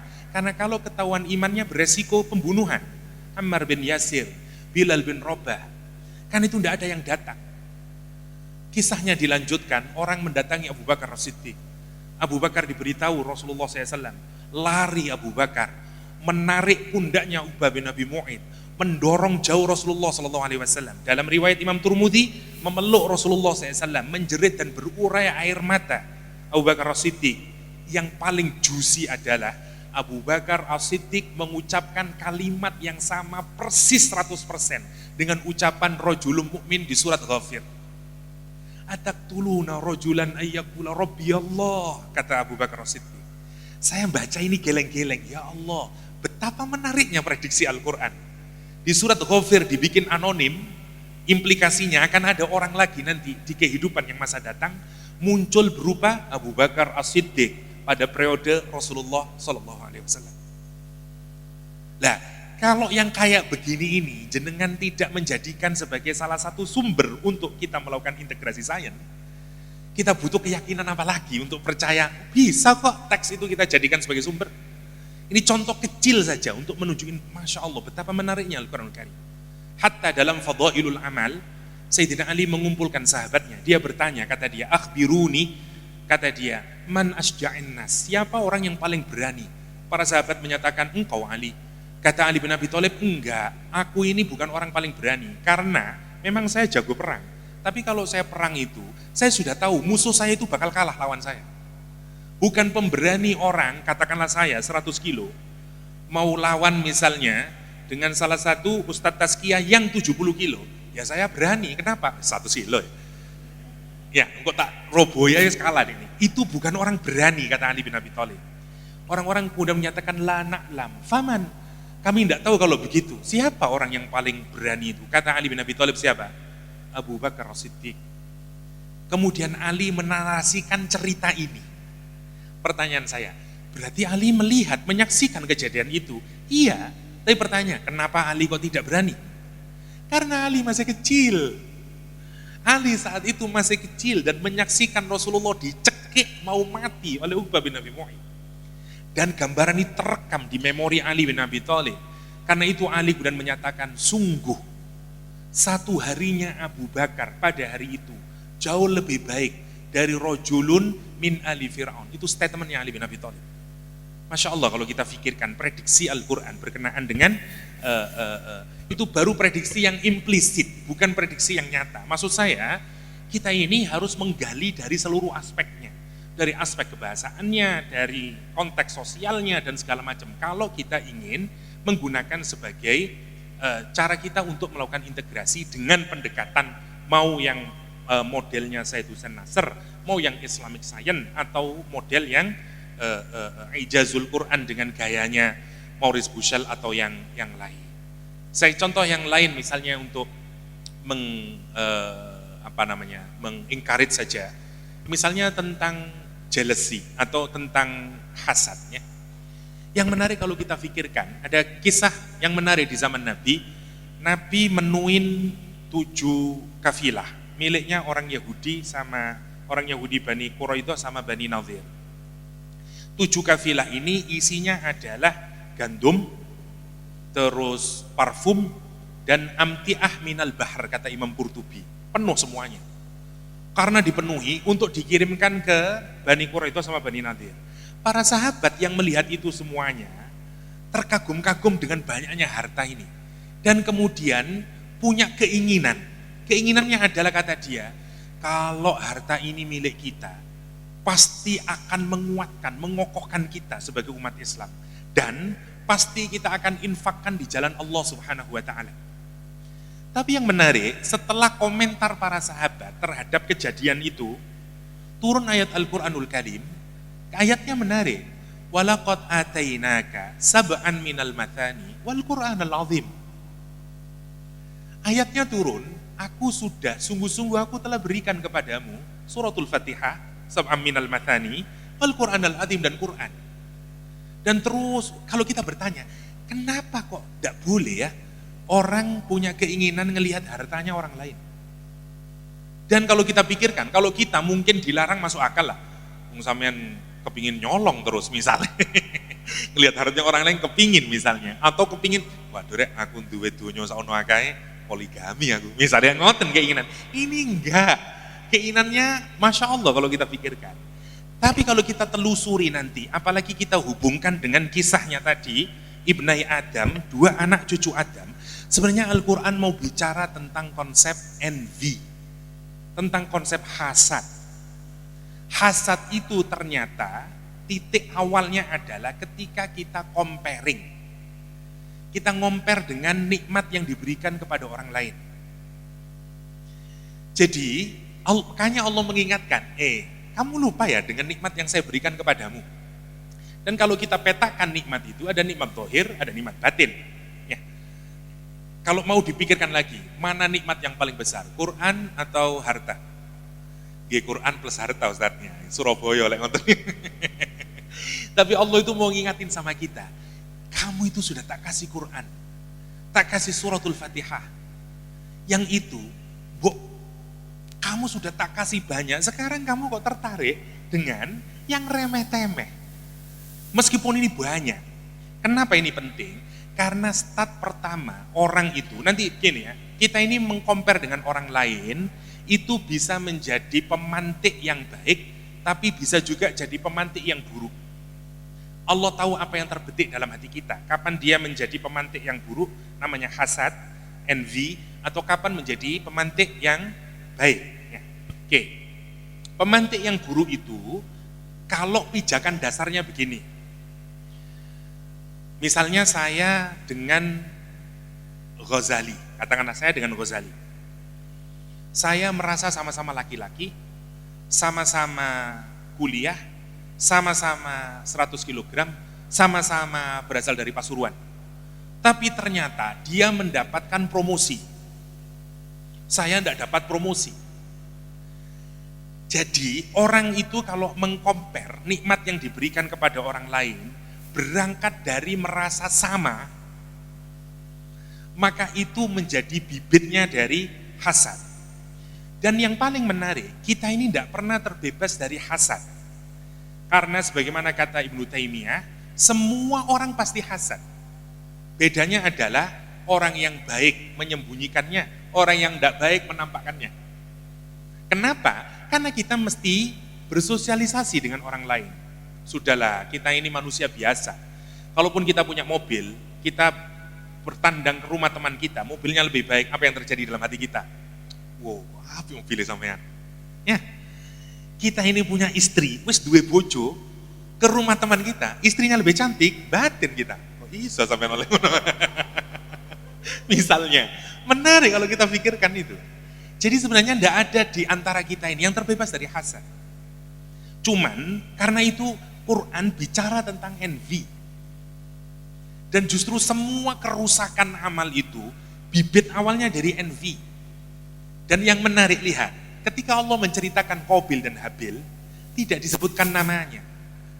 Al-Quran menyatakan watslu alaihim naba'abnai Adama. Apa implikasinya? Kita ini juga ibnai Adam, kita juga anak cucunya Adam. Ada ndak orang sekarang yang envy? Sama, ada lagi Qabil baru, ada lagi Habil baru. Bukankah anaknya Nabi Yusuf sama penyakitnya dengan Qabil? Ya, nanti kita akan melihat hal yang sama, terulang lagi. Kenapa kita tidak menjadikan ini sebagai teori? Kalau kita mikir dalam ini sampai kita bisa melahirkan envy. Dari mana ujungnya, dari mana asalnya. Masya Allah, bayangin kalau itu. Dan kita bisa treatment bagaimana kemudian orang keluar dan seterusnya. Maksudnya itu milik kita, itu maksud saya. Itu milik kita. Kapan? Kalau kita melakukan proses integrasi. Memang susah banget. Makanya kenapa menurut saya kita ini tidak harus membakukan satu model. Ya kalau untuk psikologi, sosiologi, pendidikan, itu enak ngambil dengan pola yang kayak begini. Tapi kalau sudah kena teknik kimia, Ustaz, buat-buatan ayat ini Ustaz. Adanya cuman misalnya susah ya. Itu yang harus kita, maksud saya ada yang orang cukup menggunakan Zaidusen Nasr misalnya, ada yang pendekatannya Maqasid misalnya. Itu kenapa menurut saya akan jauh lebih wise kalau kita tidak mengambil satu madhab saja di dalam melakukan proses integrasi. Sama nanti kalau kita perhatikan, jadi Qabil sama Habil, kesalahan awalnya itu adalah karena dia merasa sama. Saya anaknya Nabi, sama-sama anaknya Nabi Adam, sama-sama laki-laki. Dia merasa sama. Kenapa iklimia yang lebih cantik kok diberikan kepada Habil, sementara saya sama-sama anaknya Nabi kok dapat layudha yang lebih tidak cantik. Nah, jadi kita nanti akan juga dapat obatnya juga untuk menghilangkan hasad. Kapan hasad menjadi baik? Kalau kita ngomper sama orang dan mulai muncul bibit kenapa dia ya yang dipromosikan, cepet-cepet cari yang pendekatan yang berbeda. Apa yang dia berbeda dengan saya? Karena kalau kita sudah nanti menempatkan saya berbeda dengan kamu, maka cara kita ngomper tidak akan berpengaruh kepada hasad. Misalnya, kenapa dia kok dipromosikannya? Ternyata tahajudnya tidak pernah berhenti. Lah aku turu terus. Ternyata dia itu lebih disiplin dari saya. Sama laki-lakinya, tapi berbeda dalam hal disiplinnya. Dan seterusnya. Kalau kita nanti bisa mencari perbedaannya, itu nanti akan kita ketahuan. Lihat, yang paling menarik, begitu dia komplain, ya, dia komplain ke Nabi Adam, Qabil komplain ke Nabi Adam, ayah, kenapa iklimia? Dia mencari pembenaran atas asumsi awalnya. Sekarang hasadnya naik. Dari comparing, dia mulai naik. Saya mestinya yang jauh. Karena saya lahir berbarengan dengan iklimia. Saya yang mestinya lebih dapat. Setan itu, titik masuknya adalah dari hasad comparing dulu. Dan sekali lagi, kita tidak pernah bisa lepas dari comparing. Kenapa? Karena kita selalu hidup bersama orang lain. Entah itu keluarga kita, entah itu rekan kerja kita, dan seterusnya, dan seterusnya. Nah, Adam mulai mikir itu, Qabil mulai gitu. Dan yang menarik, kalau kita pikirkan, hukum pernikahan, Habil dapat iklimia, Habil dapat iklimia, Qabil dapat layuda. Saya tanya, ini syariah atau boten? Syariah. Lihat cara orang tua didik anaknya. Dan bagaimana lemah lembutnya Allah terhadap orang yang menyoal syariah. Kita ini kadang kalau jadi orang tua, kalau ada anak kita mempertanyakan syariah, apa bilangan kita? Kafir kon, rokok kon. Ngikutin aja lah aturan Allah. Saya tercenung mikirin hatta Allah memberikan cara kepada Qabil agar Qabil itu menerima dengan akal dan hatinya syariahnya Allah SWT dan dikasih waktu oleh Allah.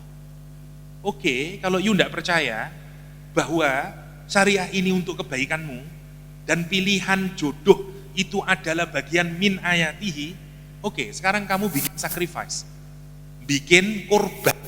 Itu kan untuk menunjukkan, sebenarnya kalau kita lihat lebih dalam, kenapa sih orang berkurban? Untuk nunjukin you tidak sama dengan Qabil.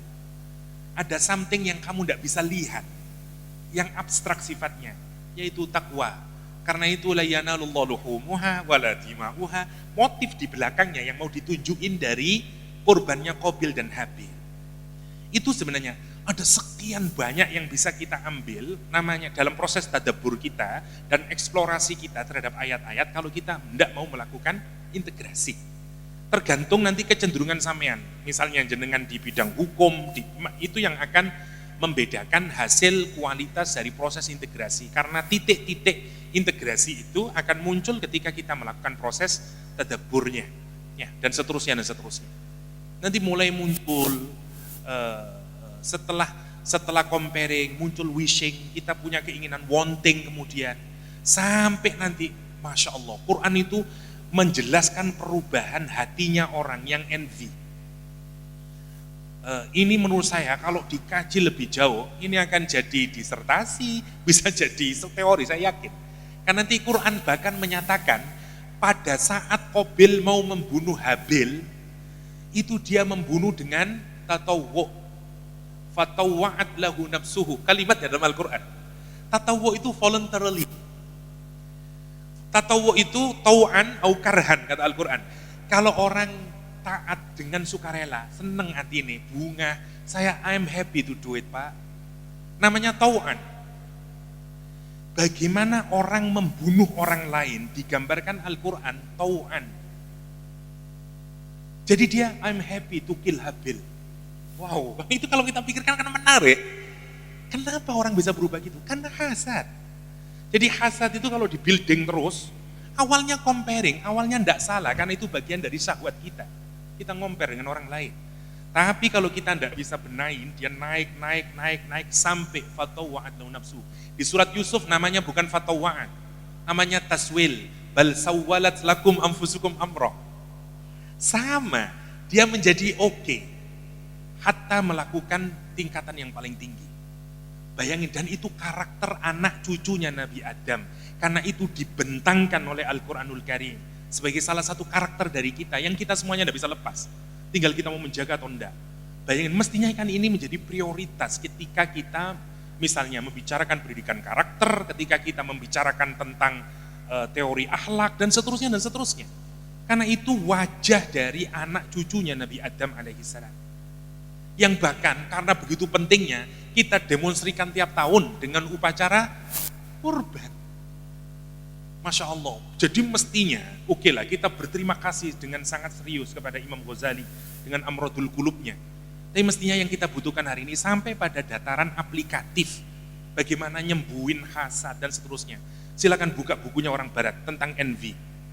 Saya gemes nonton orang barat yang nonton ini. Itu yang maksud saya, wow, padahal kita ini punya sekian banyak data yang mestinya kalau kita gali dengan baik dan kita gunakan itu sebagai salah satu proyek kita melakukan integrasi, saya sangat yakin pasti ini akan menghasilkan sesuatu yang sangat membantu bagi kemanusiaan, bagi perkembangan ilmu dan seterusnya. Apalagi Quran tadi sudah menyatakan, data yang kamu dapatkan dari Al-Quran valid. Margin errornya hampir tidak ada. Kenapa? Karena tadi watslu alaihim, karena tilawah. Quran tidak nambah-nambahin. Kalau diceritanya Qabil Habil bil haq, kata Al-Quran. Aku ceritakan presisi kesalahan penelitian. Salah satunya adalah datanya tidak benar. Quran menyatakan kalau kamu pakai data menggunakan Al-Quran bil haq, itu kan menarik kalau kita pikirkan. Jadi mestinya itu yang harus bayangin sekarang, kalau kita menggunakan dua pendekatan ini, ya, dari yang teks dengan yang konteks, dari yang di lapangan, kemudian kita melakukan proses integrasi, insya Allah hasil yang kita lakukan pasti akan sangat menarik. Dan itu Kita tidak bisa, masing-masing kita punya bidang yang kita terjuni masing-masing. Tugas kita adalah bikin teamwork. Karena susah menjadi polimat seperti Al-Ghazali, seperti Ar-Razi, tapi paling tidak di Tazkiyah semuanya tersedia. Ya, yang Timur Tengahan banyak, yang Baratan banyak, yang ahli umum saja banyak, yang ahli agama saja banyak, yang bahasa banyak. Bayangin kalau itu disinergikan dalam upaya kita melakukan holistic and integrative knowledge, saya kira itu salah satu salah satu institusi yang saya yakin akan bisa menghasilkan sebuah produk integratif and holistic knowledge. Ya, harapannya ke depan insya Allah. Itu mungkin sebagai pengantar sebelum kita lanjutkan dalam diskusi kalau mungkin ada yang kita diskusikan. Demikian mungkin moderator. Hadanallahu iyyakum ajma'in. Assalamualaikum warahmatullahi wabarakatuh.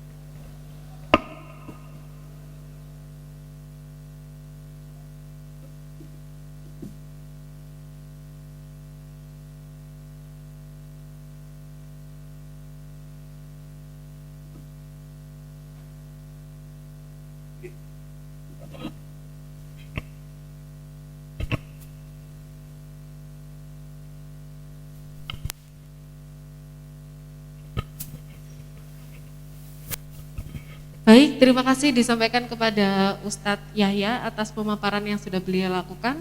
Untuk selanjutnya akan ada sesi pertanyaan. 1 Ustadz Nailus, selanjutnya 2 Ustadz Yuda Prima dari Ustadzah Sunarti. Baik, saya persilahkan kepada masing-masing Ustadz untuk menyampaikan pertanyaan ataupun tanggapan.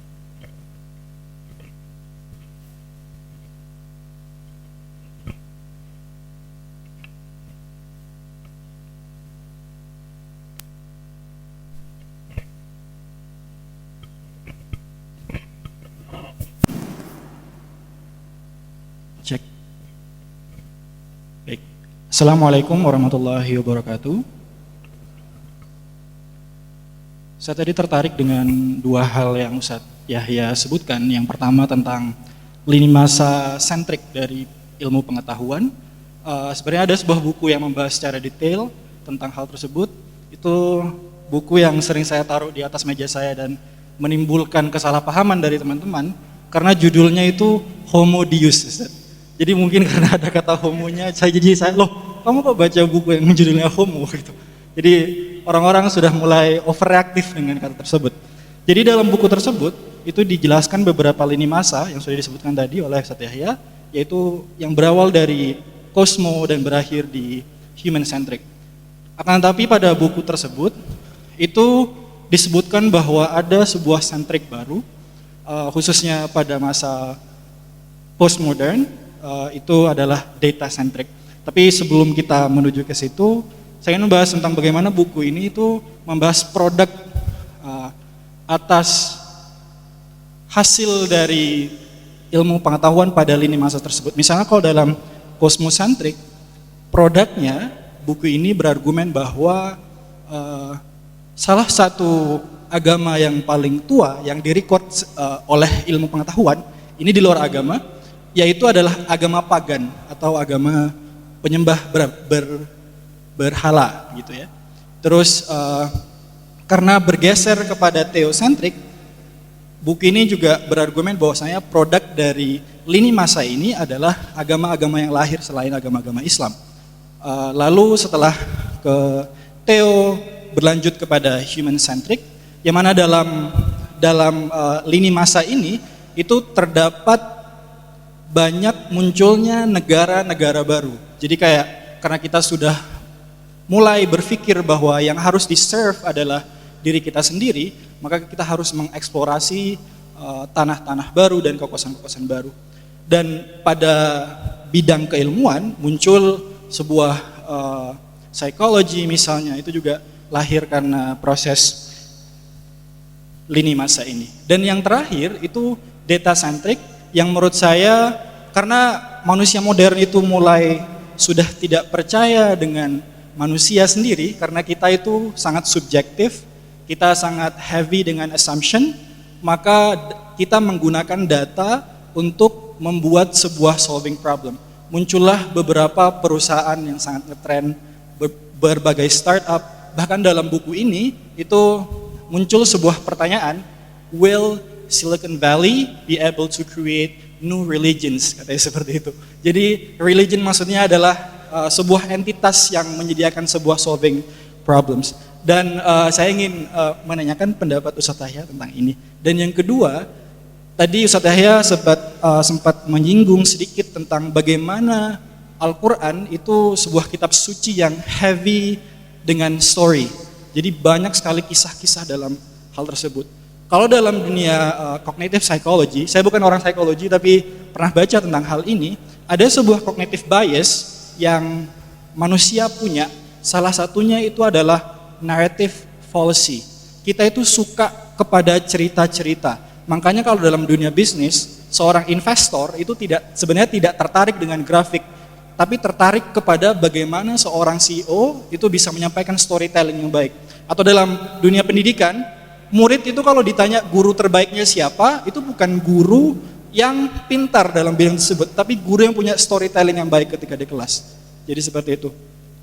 Itu hal yang saya tangkap dari penjelasan Ustadz Yahya, dan saya harap Ustadz bisa memberikan perspektif tentang apa yang sudah saya sampaikan. Terima kasih.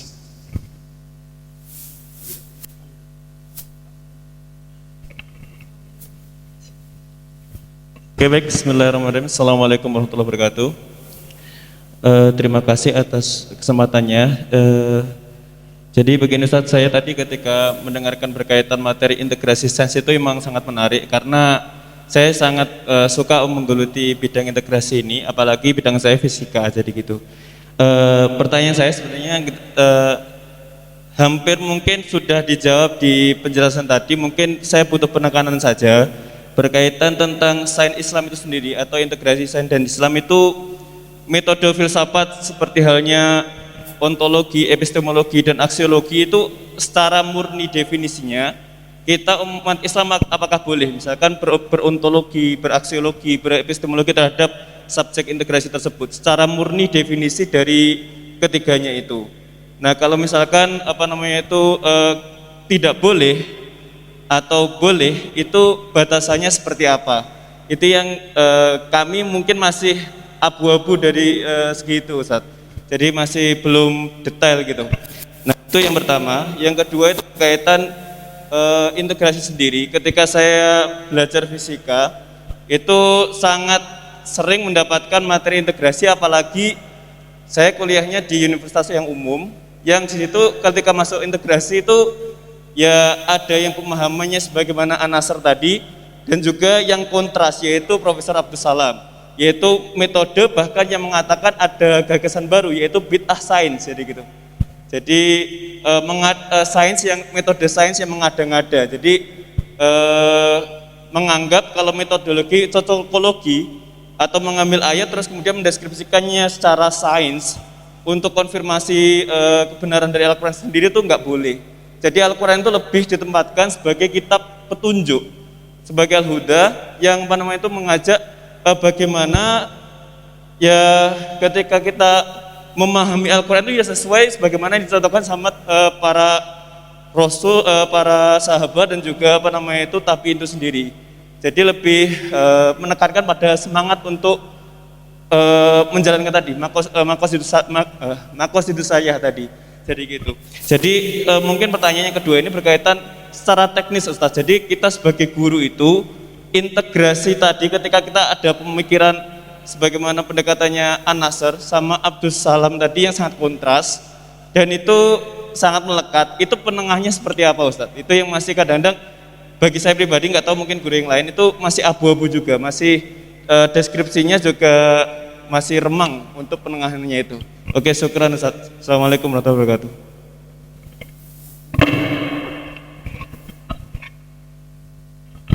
Terima kasih. Dari Ustazah Sunarti, tidak jadi. Terima kasih. Monggo Ustaz.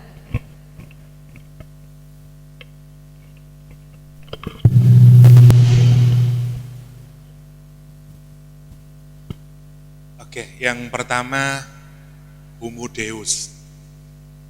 Salah satu buku bestseller ya, tapi saya tidak pernah baca masih. Tapi sudah download tapi belum pernah saya baca. Ada Homo sapien mungkin ya terusnya. Orang Israel yang melakukan penelitian itu. Israel dia. Tapi saya tidak baca, memang salah satu buku terkenal.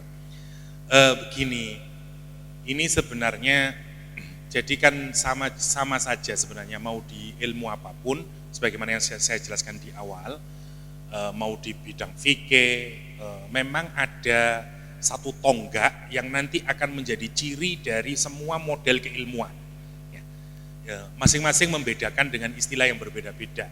Nanti misalnya Michel Foucault bicara tentang resemblance, bicara tentang signification dengan istilah yang berbeda-beda, bicara tentang identification yang istilah menggunakan beda-beda. Salah satu yang saya pakai tadi istilah yang biasanya paling umum untuk memudahkan kita. Jadi tonggak perbedaan antara satu periode lahirnya ilmu baru dengan ilmu baru lagi. Kalau Thomas Kuhn menyebut sebagai paradigm shift. Jadi kalau paradigmanya berubah, semuanya berubah. Sama kayak perbedaan zaman itu dari tradisional. Jadi beda-beda. Misalnya saya kasih contoh sedikit misalnya. Kalau Karl Marx melihat perubahan itu tidak dari cara berpikir perubahannya, tapi perubahannya dari ekonomi. Jadi kalau mean of production berubah, semuanya berubah, termasuk ilmu pengetahuannya berubah. Jadi kalau jenengan Marxian, pengetahuan itu adalah produk dari mean of production. Jadi tergantung, kalau mean production-nya nanti berubah semuanya, termasuk jenis pengetahuannya berubah. Bukan hanya jenis pengetahuan, agama pun berubah, spiritualisme pun berubah. Itu kalau Marxian. Ya. Nanti terlalu sosiologis, tapi polanya begitu, masing-masing ilmuwan itu punya cara bacanya sendiri-sendiri terhadap perubahan yang terjadi di dalam peradaban umat manusia. Makanya kalau Karl Marx misalnya dari misalnya tribal society, dari ancient society yang hidupnya kata Karl Marx masih nggak ada, lihat, kata dia dulu orang ketika masih sedikit sementara alam ini masih sangat luas, satu, nggak ada kelas, nggak rebutan orang. Misalnya di sini ada 1 juta kambing, orangnya cuma 2 di Malang, mosok jenengan kata rebutan, nah rebutan lah. Saya mau kambing yang ini, PN lah ngoten tuh, karena banyak kambingnya. Satu, nggak ada kelas. Yang kedua, nggak ada kepemilikan. Yang ketiga, kalau orang nggak ada kepemilikan, nggak ada kelas, maka kebahagiaannya juga sempurna. Karena yang bikin kita mulai nggak bahagia apa? Tadi itu hasad, mulai bandingin, itu yang dipikirin oleh Marx. Dan Marx itu bermimpi menciptakan masyarakat kembali lagi seperti masyarakat primitif yang masih awal. Masyarakat primitif paling awal itu dalam teorinya Marx disebut dengan primitif komunisme, yang dia ingin bangun masyarakat di depan itu namanya advance komunisme atau disebut dengan sosialisme. Kapan? Ketika nanti orang tidak punya ownership, tidak punya kepemilikan. Jadi kan bisa tarik kemanapun nanti. Ustaz, kalau berarti tidak ada kepemilikan berarti tidak ada hasad, Ustaz. Misalnya, kemana-mana nanti. Ya. Jadi kata dia, harapannya nanti ke sana. Karena bagi Karl Marx, dunia ini sebenarnya, harta ini yang ada di dunia ini, alam semesta ini, kalau itu dibagi dengan cara yang adil, cukup membuat orang hanya bekerja 4 jam. Sisanya orang leho-leho tenang. Cuman karena kurang ajari kapitalis, ngono gampangannya, yang nguasain harta, sehingga kita harus kerja 8 jam, tambah lembur, dan segala macamnya lah. Jadi dia mau membawa ke sana. Caranya bagaimana? Ngerubah mean of production. Yang sekarang disebut dengan Industrial Revolution 0.1, 0.2, dan seterusnya. Dan ilmunya nanti berubah semuanya itu. Begitu masuk revolusi industri lain lagi, berubah lagi ilmunya. Nah, itu kalau pendekatannya Marx. Karena bagi Marx yang paling penting adalah yang materi. Yang enggak materi itu secondary, kalau katanya Marx. Dibalik logikanya. Marx itu sebenarnya pijakan awal dari modernisme. Jadi pijakan nanti lahir modern science itu salah satunya, pembesarnya adalah Nietzsche. Ini ibarat orang nanti kalau bertanggung jawab di akhirat, ya, Yang melahirkan modern science yang sekuler, kalau di filsafat namanya Friedrich Nietzsche yang bertanggung jawab, sama Feuerbach, sama-sama orang Jerman, tapi di ilmu sosialnya nanti ada Marx, ada Sigmund Freud, ya. Kalau di ilmu biologinya ada Darwin. Sebenarnya ini figur-figur yang nanti melahirkan modern science, yang sekularistik, yang anti Tuhan, yang menempatkan manusia sebagai subjek, dan seterusnya. Dan semua format model ilmu pasca setelah lahirnya orang-orang ini, semuanya sama. Jenengan teliti, hampir semua nanti ilmuwan saintis, semuanya lah semua. Darwinian, ateis, Darwinian, ateis, Darwinian, ateis, bang begitu. Karena memang paradigmanya semuanya begitu. Nanti kalau dirubah, berubah semuanya. Nah kita ini kan sekarang usaha mau melakukan proyek perubahan itu. Menang atau enggak, bongkar mak aja pikirannya disebut utopis. Ya, tapi apa yang kita ini berusaha mengembalikan lagi. Nasr berusaha mengembalikan lagi, pendekatan tradisional lagi, dan seterusnya.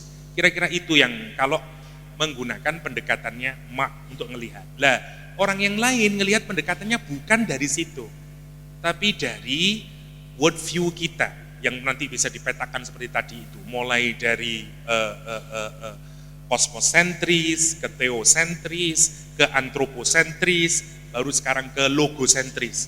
Nanti ada lagi Ustadz, sekarang nggak tahu. Sekarang masuklah kita sekarang ke zaman yang hari ini kita sebut dengan post-truth era.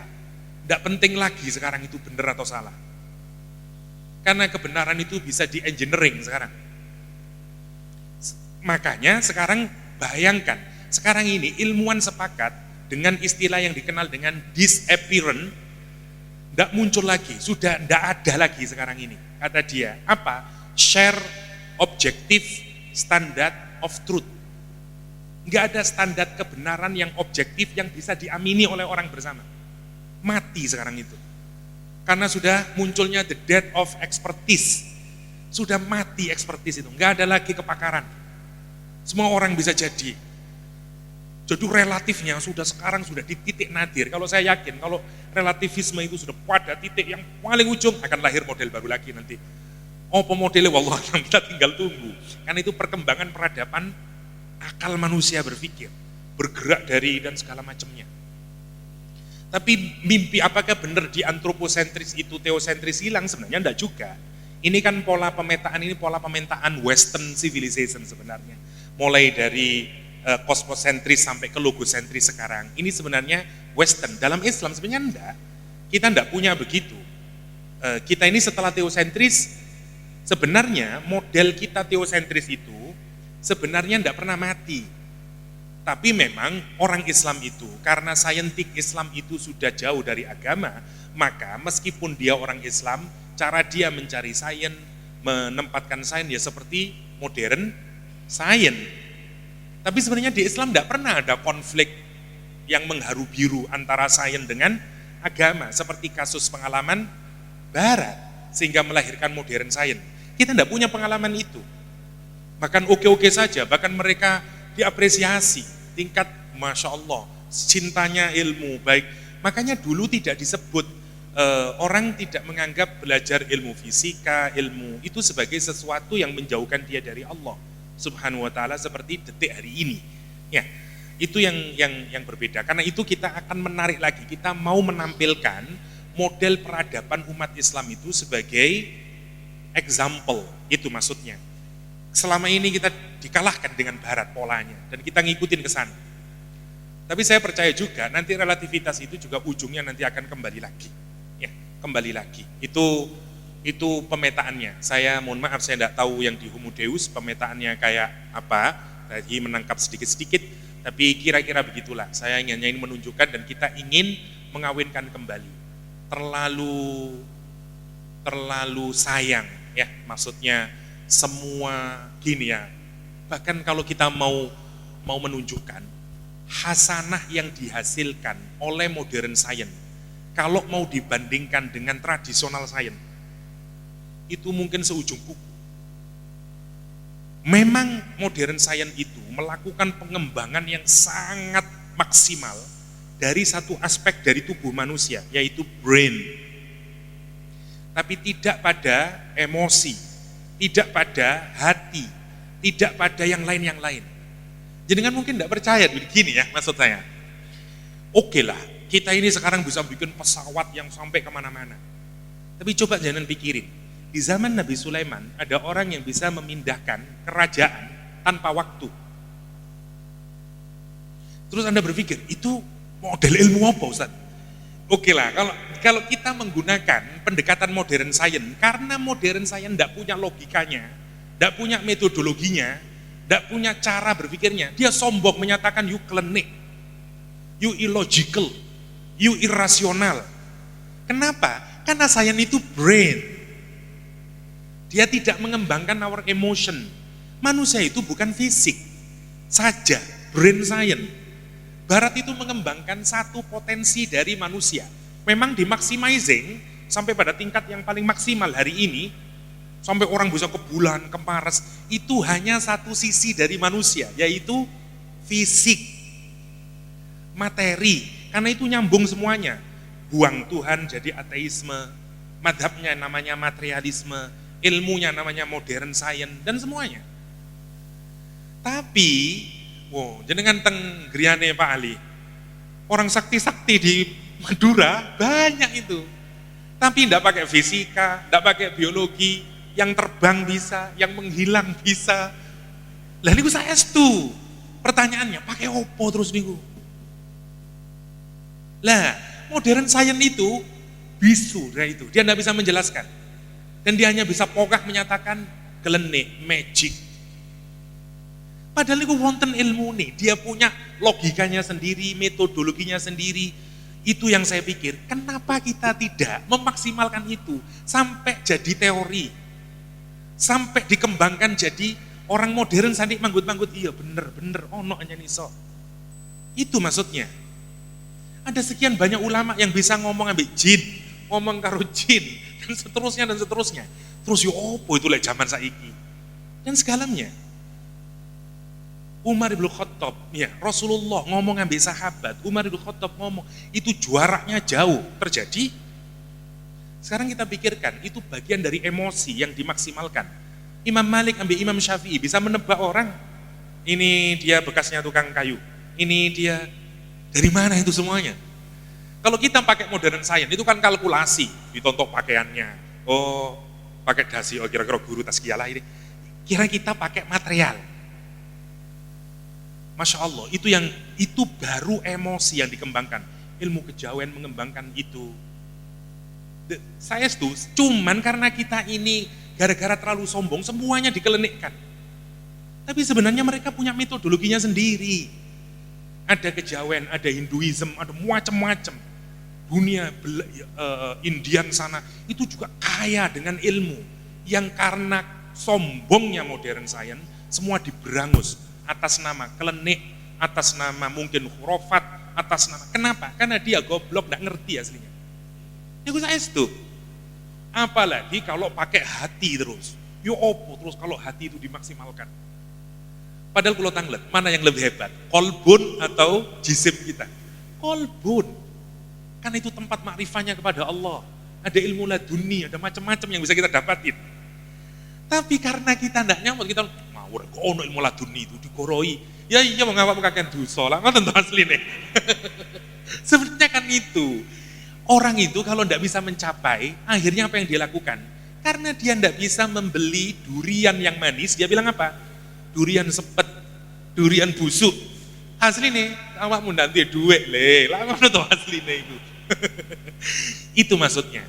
Kita ini masih bicara tentang madhab sains di modern science.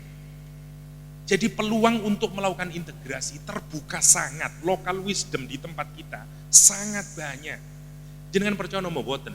Orang barat itu ada yang mempelajari khusus magic. Seumur-umur dia mulai berpuluh-puluh tahun buatan khusus neliti magic, dikumpulkan, dicari benang merahnya apa itu dan segala macamnya. Josh Fraser namanya. Jadi diteliti itu sampai menghasilkan ilmu. Pertanyaan saya, kenapa kita tidak teliti? Padahal kalau kita ngomong integrasi itu semuanya adalah ayat Allah Subhanahu wa taala. Menarik kalau kita pikirkan itu. Lah, hasanah, termasuk mau nanti kita bisa petak-petakan kemudian, mau yang mengembangkan emosi, yang mengembangkan dan segala macam, kan menakjubkan. Jangankan orang silat-silat itu loh. Saya dulu lucu ya, kalau ada mahasiswa ada malam namanya International Night. Jadi mahasiswa-mahasiswa yang dari luar negeri, yang bukan dari itu suruh menampilkan apa yang ada di daerahnya. Teman-teman saya orang Indonesia karena nggak tahu saya anggota apa, Suci Hati apa namanya. Jadi pakai besi dragon itu, terus pakai kertas, terus pecah besinya. Itu orang bule terbelalak. Ya apa itu tidak bisa dijelaskan pakai sains itu. Tapi kenyataannya patah. Coba pakai apa terus itu? Yang menarik, bayangin sekian banyak. Nah, buku yang baik menurut saya, kalau jenengan tertarik untuk melihat, baca buku Ken Wilber. Dia bagus sekali melakukan pemetakan kuadran-kuadran brain science dan petakan dia, karena dia menggali semuanya. Kalau saya, orang yang sangat percaya integrasi, interkoneksi itu bagian yang memang masa depan kita ke depan. Karena dulu modern science menolak semua yang berasal dari emosi, berasal dari hati, yang kita sebut dengan lokal science dan segala macamnya. Zaman postmodern mengapresiasi. Ya, mengapresiasi. Saya kasih contoh yang jenengan nonton di BBC, orang sangkal putung. Ya, itu menarik. Dokter-dokter di Australia sama dokter di mana ya, itu termasuk mereka yang menerima sangkal putung. Meskipun dia enggak tahu gimana logikanya. Lucu-lucu sangkal putung nih. Nah itu terus opo jelaskannya itu. Buktinya sembuh tapi enggak sakit lagi. Ada yang cuma gini-giniin malah. Wah lucu-lucu nih. Lucu-lucu. Nah itu yang maksud saya harus kita cari logikanya. Tentu saja kita harus berbeda. Kita harus ngabungin semuanya sebagai proyek bagian dari integrasi yang kita lakukan. Kira-kira itu. Terus apa tadi lainnya hilang semuanya. Nggak ingat ya sudah.